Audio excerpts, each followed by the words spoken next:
انہی میں سے ایک آتا ہے کہ آپ صلی اللہ علیہ وسلم سے سوال کیا گیا کہ کون سا کلام افضل ہے؟ آپ نے فرمایا جو اللہ نے اپنے فرشتوں اور اپنے بندوں کے لیے چنا، اور وہ ہے سبحان اللہ و بحمدہ، سبحان اللہ و بحمدہ، یعنی جب انسان دعا کرنا چاہے تو اس سے پہلے کچھ مرتبہ جتنا اس کا دل چاہے اللہ تعالیٰ کی تسبیح اور حمد و ثنا بیان کرے، اور بار بار تکرار کے ساتھ کہتا رہے سبحان اللہ و بحمدہ، اس کے بعد درود شریف پڑھے جتنی دیر پڑھنا چاہے، اور پھر اس کے بعد اپنی حاجت اللہ سبحانہ وتعالیٰ کے سامنے رکھے تو انشاءاللہ اس کی پریشانی دور ہوگی۔ جہاں تک گھریلو پریشانیوں کا تعلق ہے تو اس میں ہم دیکھتے ہیں کہ ہر گھر کے اندر کوئی نہ کوئی چیز ایسی ہو جاتی ہے کہ جس سے باہمی تعلقات میں بدمزگی پیدا ہو جاتی ہے۔ بعض افراد کی طبیعت میں غصہ زیادہ ہوتا ہے، بعض لوگ جھگڑالو ہوتے ہیں، بعض لوگ شکی مزاج کے ہوتے ہیں، بعض لوگوں کو اونچا بولنے کی عادت ہوتی ہے، بعض لوگ دوسروں کو مختلف باتوں پر زج کرتے رہتے ہیں، بعض لوگ اپنی ذمہ داریوں کو ٹھیک سے نہیں نبھاتے۔ تو یہ تمام چیزیں صرف نہ یہ کہ ایسے انسان کو خود بلکہ اس کے آس پاس رہنے والوں کو اذیت میں مبتلا کر دیتی ہیں۔ اب اس میں انسان بعضوں کو سمجھانے سے بھی کام لیتا ہے، دوسروں سے بھی مدد لیتا ہے، لیکن پھر بھی مسئلہ حل نہیں ہوتا۔ تو صحابہ کرام تو اپنی جوتی کا تسمہ بھی ٹوٹ جاتا تو اللہ سبحانہ تعالیٰ سے مانگتے تھے۔ تو اگر گھر کے اندر کسی قسم کی ناچاکی یا پریشانی ہے تو اس سلسلے میں بھی ہمیں اللہ تعالیٰ کی طرف رجوع کرنا چاہیے، اور پھر اس کے ساتھ ساتھ دوسرے کو جو مشکل پیدا کر رہا ہے سمجھانا بھی چاہیے۔ جہاں تک لڑائی جھگڑے کا تعلق ہے تو اسے منافقت کی علامت بتایا گیا۔ آپ صلی اللہ علیہ وسلم نے فرمایا کہ منافق کی 4 علامتیں ہیں، ان میں سے ایک کہ بات کرے تو جھوٹ بولے، وعدہ خلافی کرے، امانت میں خیانت کرے، اور جب وہ جھگڑا کرے تو گالی دے، یعنی جھگڑتا بھی ہے اور گالی بھی دیتا ہے۔ نبی صلی اللہ علیہ وسلم نے یہ بھی فرمایا کہ اللہ کو سب سے زیادہ ناپسند آدمی وہ ہے جو بہت جھگڑالو ہے، یعنی اللہ تعالیٰ ایسے شخص سے محبت نہیں کرتے۔ اس لیے اگر آپ کسی سے بات کر رہے ہو تو اس کی بات توجہ سے سن لے۔ چھوٹی چھوٹی باتوں پر جھگڑنا اور دوسرے کے ساتھ بد اخلاقی سے پیش آنا یہ درست نہیں۔ پھر اسی طرح مومن جو ہے وہ کبھی بد اخلاق نہیں ہوتا، اور بد اخلاقی پھر منافقت کی علامت ہے۔ رسول اللہ صلی اللہ علیہ وسلم نے فرمایا تمہارے یہ نسب نامے کسی کے لیے گالی کا سبب نہیں ہے، تم سب آدم کی اولاد ہو، ایک دوسرے کے قریب ہو، دین یا عمل صالح کے علاوہ کسی وجہ سے کسی کو کسی پر کوئی فضیلت نہیں۔ آدمی کے برا ہونے کے لیے یہی کافی ہے کہ وہ فحش گو ہو، بد کلام ہو، بخیل ہو اور بزدل ہو۔ پھر اسی طرح آپس میں محبتوں کا نہ ہونا، بہن بھائیوں میں ناچاکی یا شوہر بیوی میں ناچاکی یا والدین کے ساتھ محبت کا نہ ہونا، یہ ایک طرح سے اللہ تعالیٰ کی طرف سے ایک آزمائش بھی ہو سکتی ہے اور ایک عذاب بھی ہو سکتا ہے۔ مومن تو محبت کرنے والا ہوتا ہے، اور اس شخص میں کوئی خیر نہیں جو محبت کرتا نہیں اور لوگ اس سے محبت نہیں کرتے، اور لوگوں میں سب سے زیادہ بہترین انسان وہ ہے جو لوگوں کے لیے فائدہ مند ہوتا ہے۔ تو اس لیے بہت ضروری ہے کہ خاندان کے اندر باہم محبت پائی جائے۔ گھریلو زندگی خوبصورت ہو جاتی ہے اگر آپس میں ایک دوسرے سے پیار، محبت اور ہمدردی کے جذبات پائے جاتے ہیں۔ پھر اسی طرح بعض اوقات گھریلو زندگی میں بدگمانیاں بہت تکلیف دیتی ہیں، یا گھر کے کچھ افراد سنی سنائی باتوں پر یقین کرتے ہوئے دوسروں کے خلاف بدگمانی پال لیتے ہیں، تو اس سے بھی پرہیز کرنے کی ضرورت ہے۔ اسی طرح گھریلو پریشانیوں میں گھر کا تنگ ہونا بھی ایک عذاب کی شکل ہے۔ اس لیے نبی صلی اللہ علیہ وسلم نے ہر وضو کرنے کے بعد جو دعا سکھائی اس میں خاص طور پر یہ دعا آتی ہے کہ اللہ میرے گھر میں وسعت پیدا کر دے، یعنی ایک تو دلوں میں وسعت ہو اور دوسرا یہ ہے کہ جگہ بھی کشادہ ہو۔ رسول اللہ صلی اللہ علیہ وسلم نے فرمایا 3 چیزیں بدبختی میں سے ہیں۔ عورت جب تو اسے دیکھے تو وہ تجھ کو بری لگے اور وہ تجھ پر اپنی زبان چلائے، اور اگر تو اس سے غائب ہو تو وہ اپنے نفس کی اور تیرے مال کی حفاظت نہ کرے۔ دوسرے مریل سواری کہ اگر تو اسے مارے اور چلائے تو تجھ کو تھکا دے، اور اگر اسے چھوڑ دے تو تجھے جلد تیرے ساتھیوں تک نہ پہنچائے، اور ایسا گھر جو تنگ اور کم سہولتوں والا ہو۔ تو اس لیے اگر انسان ایسی کسی تکلیف میں مبتلا ہے تو اس کا حل بھی یہی ہے کہ کوشش کے ساتھ ساتھ انسان دعا کرے۔ اسی طرح خرچ میں کمی، وسائل میں کمی، مال میں کمی، یہ تمام چیزیں بھی عموماً گھروں کے اندر جھگڑے پیدا کر دیتی ہیں۔ کھانے پینے کی قلت، بنیادی ضروریات کا پورا نہ ہونا، تو ایسی صورت میں بھی انسان اللہ تعالیٰ کی طرف رجوع کرے، اور اس کے لیے ساتھ ہی کوشش بھی ضروری ہے۔ کوشش میں سب سے پہلے تو یہ کہ انسان لڑائی جھگڑا چھوڑے، صبر و ضبط کی عادت ڈالے، برداشت و تحمل کی عادت اپنے اندر پیدا کرے، اپنے اخلاق کو بہتر بنائے۔ ایک حدیث کے مطابق اللہ سبحانہ و تعالیٰ جب کسی گھرانے پر خیر و برکت نازل فرمانا چاہتے ہیں تو اس گھر والوں کے اندر نرمی پیدا کر دیتے ہیں. اور ایک اور حدیث میں یہ بھی آتا ہے کہ جو نرمی سے محروم کر دیا گیا وہ ہر خیر و بلائی سے محروم کر دیا گیا. تو اس لیے گھر کے ہر فرد کو اپنے اپنے رویے پر غور کرتے ہوئے اپنے اخلاق کی اصلاح کرنے کی ضرورت ہے، اور دوسروں سے توقعات زیادہ رکھنے کی بجائے اپنا طرز عمل اچھا کرنے کی ضرورت ہے. اور گھر والوں کے ساتھ بہترین ہونا نبی صلی اللہ علیہ وسلم کی سنت ہے. آپ نے فرمایا تم میں سے بہتر وہ ہے جو اپنے گھر والوں کے لیے بہتر ہو، اور میں تم سب کی نسبت اپنے گھر والوں کے حق میں اچھا ہوں.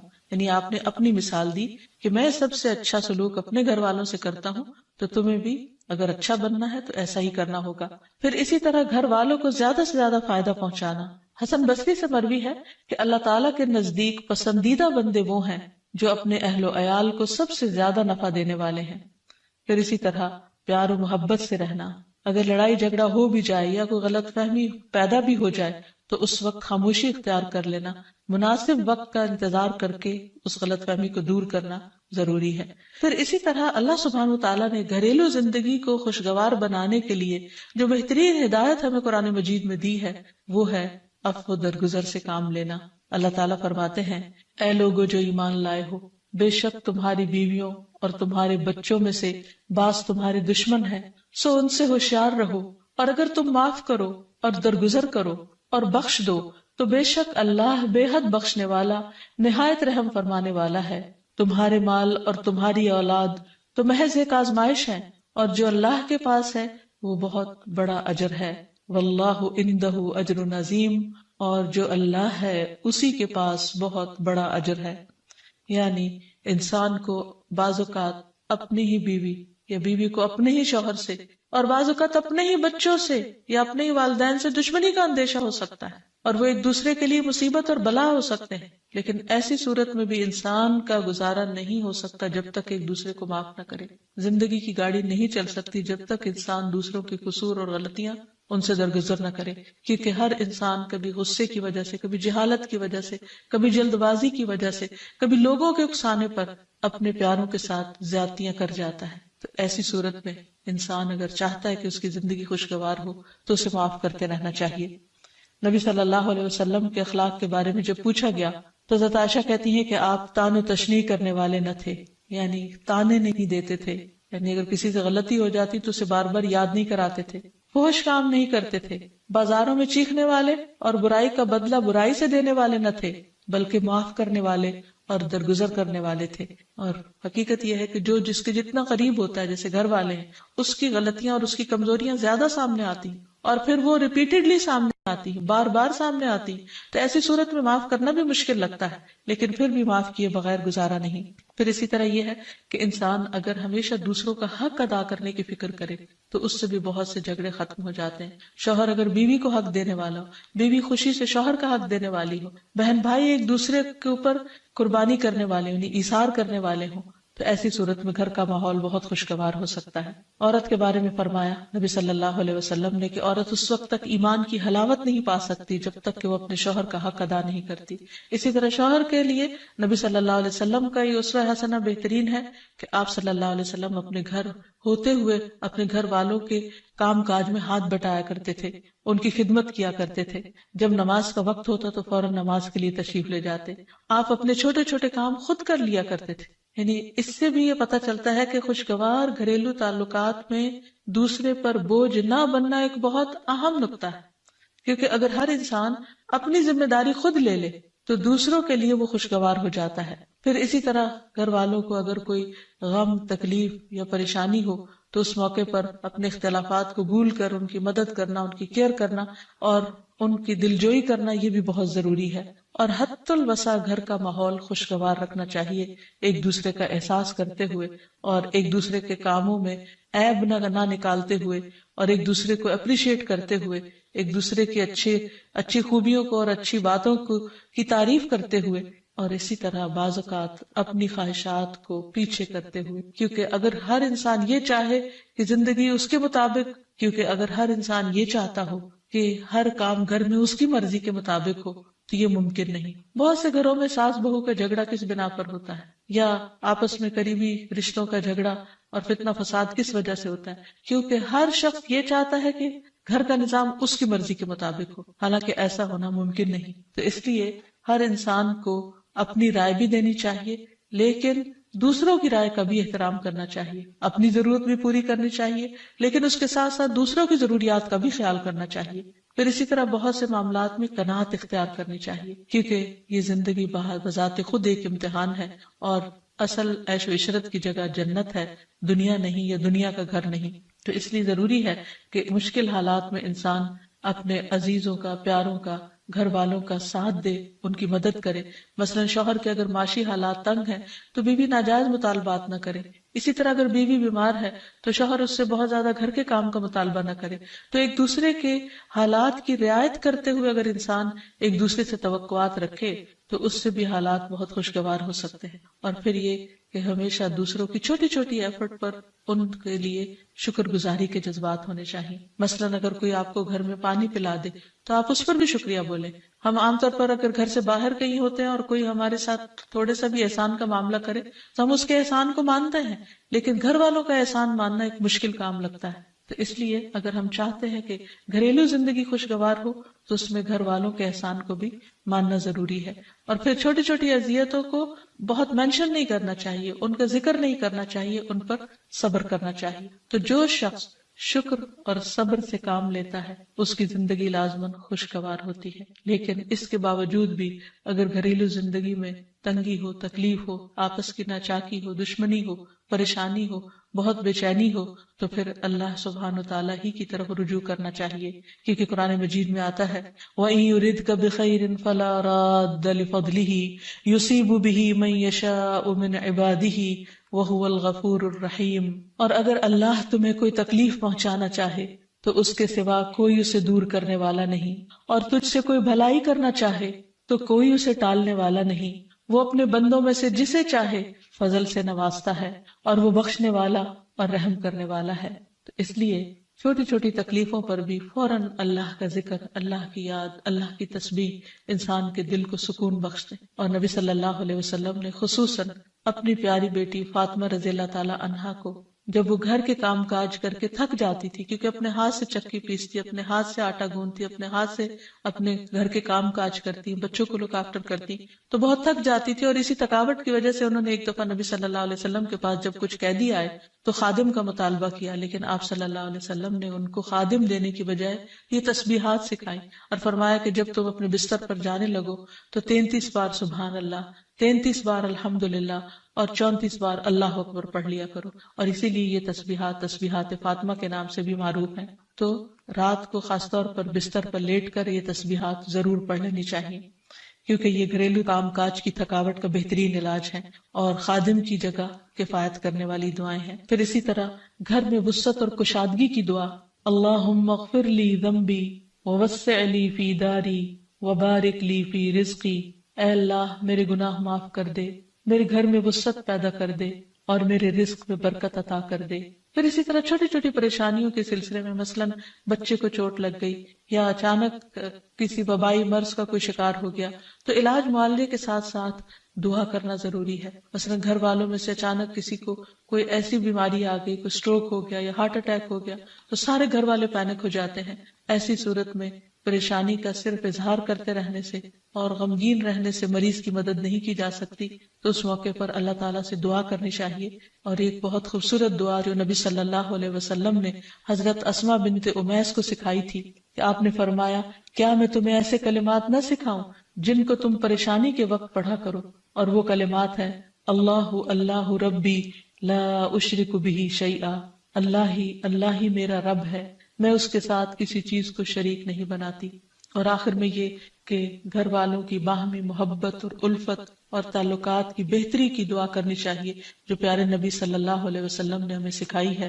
وہ دعا ہے اللہم الف بین قلوبنا واصلح ذات بیننا واہدنا سبل السلام ونجنا من الظلمات الى النور وجنبنا الفواحش ما ظہر منها وما بطن وبارک لنا فی اسماعنا وابصارنا وقلوبنا وازواجنا وذریاتنا وتب علینا انک انت التواب الرحیم واجعلنا شاکرین لنعمتک مثنین بها قابلیها واتمها علینا۔ اے اللہ ہمارے دلوں میں الفت پیدا فرما دے اور ہمارے آپس کے معاملات کی اصلاح کر دے، ہمیں سلامتی کے راستوں کی رہنمائی فرما اور ہمیں اندھیروں سے نجات دے کر نور کی طرف لے آ، اور ہمیں تمام ظاہری اور چھپی بدکاریوں سے محفوظ رکھ، ہمارے کانوں اور ہماری آنکھوں اور ہمارے دلوں اور ہماری گھر والیوں اور ہمارے بچوں میں برکتیں عطا فرما، ہماری توبہ قبول فرما۔ بلا شبہ تو بہت زیادہ توبہ قبول کرنے والا اور رحمت کرنے والا ہے، ہمیں اپنی نعمتوں کا شکر ادا کرنے والا بنا اور ان کی تعریف کرنے والا اور ان کو قبول کرنے والا بنا دے، ان نعمتوں کو ہم پر کامل فرما دے، یعنی ان نعمتوں کو ہم پر تمام کر دے۔ تو کس قدر جامع اور خوبصورت دعا ہے جو نبی صلی اللہ علیہ وسلم نے ہمیں سکھائی گھریلو زندگی کو خوشگوار بنانے کے لیے۔ ان دعاؤں کو پڑھتے رہنا چاہیے، یاد کر لینا چاہیے، قبولیت کے مواقع پر پڑھنا چاہیے۔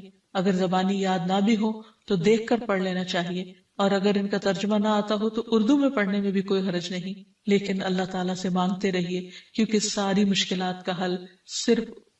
عن ابی موسیٰ عن النبی صلی اللہ علیہ وسلم قال مثل البیت الذی یذکر اللہ فیہ والبیت الذی لا یذکر اللہ فیہ مثل الحی والمیت، رواہ مسلم۔ سیدنا ابو موسیٰ رضی اللہ عنہ سے روایت ہے، نبی صلی اللہ علیہ وسلم نے فرمایا، جس گھر میں اللہ تعالیٰ کا ذکر کیا جاتا ہے اور جس گھر میں اللہ تعالیٰ کا ذکر نہیں کیا جاتا وہ زندہ اور مردہ کی مثل ہے۔ اللہ کے بندے، اللہ سے محبت کرنے والے ہر حال میں اللہ کو یاد کرتے رہتے ہیں، خواہ وہ اپنے گھر میں ہو یا گھر سے باہر۔ الذین یذکرون اللہ قیاما وقعودا وعلی جنوبہم، وہ جو اللہ کا ذکر کرتے ہیں کھڑے، بیٹھے اور لیٹے۔ ایسے لوگ دنیا کے کسی بھی حصے میں ہوں، کوئی بھی کام کر رہے ہوں، ان کے دلوں میں اللہ کی یاد سمائی ہوئی ہوتی ہے۔ ان کے دلوں میں اللہ کی یاد صرف مسجد کی حد تک یا کسی خاص جگہ سے ہی مخصوص نہیں ہوتی، بلکہ وہ اپنے گھروں میں بھی اللہ کو یاد کرتے ہیں۔